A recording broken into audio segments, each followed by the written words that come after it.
Lijep pozdrav, dragi moji, i dobrodošli u Arijevu kuhinju. Danas spremamo jedan divan kolač iz turske kuhinje, ekmek kadaifi kajmakli. Nadam se da sam ispravno izgovorila. Jako ukusan kolač sa patišpanjom koji je zaliven sa karameliziranom agdom. Odozgo je slatki kajmak, tahini, prženi kikiriki. Dosta je sočan, mekan, preukusan. Iskreno se nadam da će se svidjeti i vama.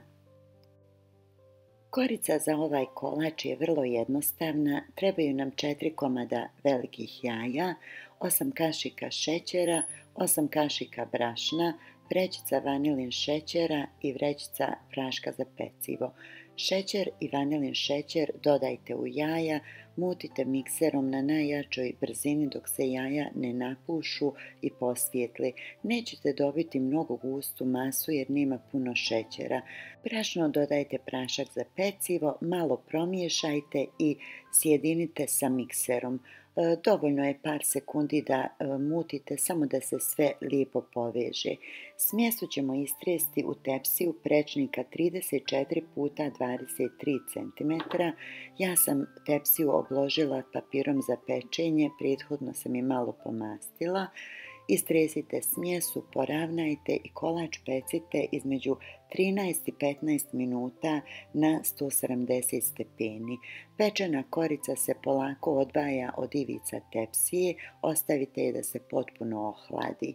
Za preliv će nam trebati 1,5 velika šolja šećera i 1,5 šolja vode. Šećer stavite na vatru i neka se polako otopi i karamelizira. Samo budite pažljivi, nemojte da šećer zagori, inače će poslije biti gorko.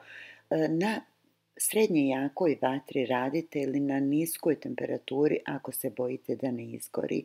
Ovdje vam šećer možda izgleda taman, pokazat ću vam snimak sa mobitela. Ovako u stvari izgleda, ne znam iz kog razloga na kameri izgleda malo tamnije, znači ovu boju tražimo. Dodajte unutra vodu. Sad, namjerno sam vam ovdje pokazala jer ste me često pitali zašto vam se zgrudva šećer. Ako dodate vrelu vodu, brzo će se otopiti. Ako dodate hladnu vodu u šećer, zbog prevelike razlike u temperaturi, šećer će da se stisne i treba će vam više vremena da se otopi. Znači, dodajte ključalu vodu u karamelizirani šećer.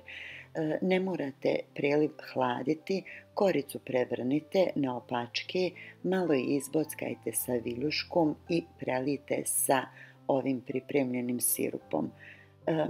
Gledajte da na svim mjestima fino dođe sirup, ima ga sasvim dovoljno za ovu količinu, međutim ako vi mislite da bi trebali da dodate još, ako vam je korica nakon što je upila sav sirup malo suha, napravite još malo smjese. Ona treba nakon što odstoji nekih 10 minuta da izgleda ovako. Kad pipnete još uvijek malo izlazi tečnosti na površinu, ali je nema u tepsiji. Za preliv nam treba slatki kajmak. Ovo je slatki kajmak koji sam ja donijela iz Turske. Svaki put kad odim tamo donesem ga. Neću ga koristiti sada jer znam da mnogi od vas neće moći da nađu kajmak, tako da ćemo koristiti mascarpone sir da bi i vi mogli da ga isprobate, jer mascarpone sir je najsličniji teksturom i okusom ovom slatkom kajmaku. U mascarpone dodajte 1 kašiku šećera u prahu i malo promiješajte mikserom, znači otprilike nekih 15-20 sekundi je dovoljno. Ovo je hladan mascarpone, izvadila sam ga iz frižidera.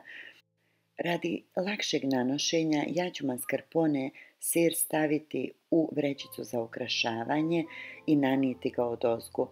Ako nemate vrećice za ukrašavanje, možete ga staviti u obične vrećice za zamrzivač, odrežite vrh vrećici i nanesite.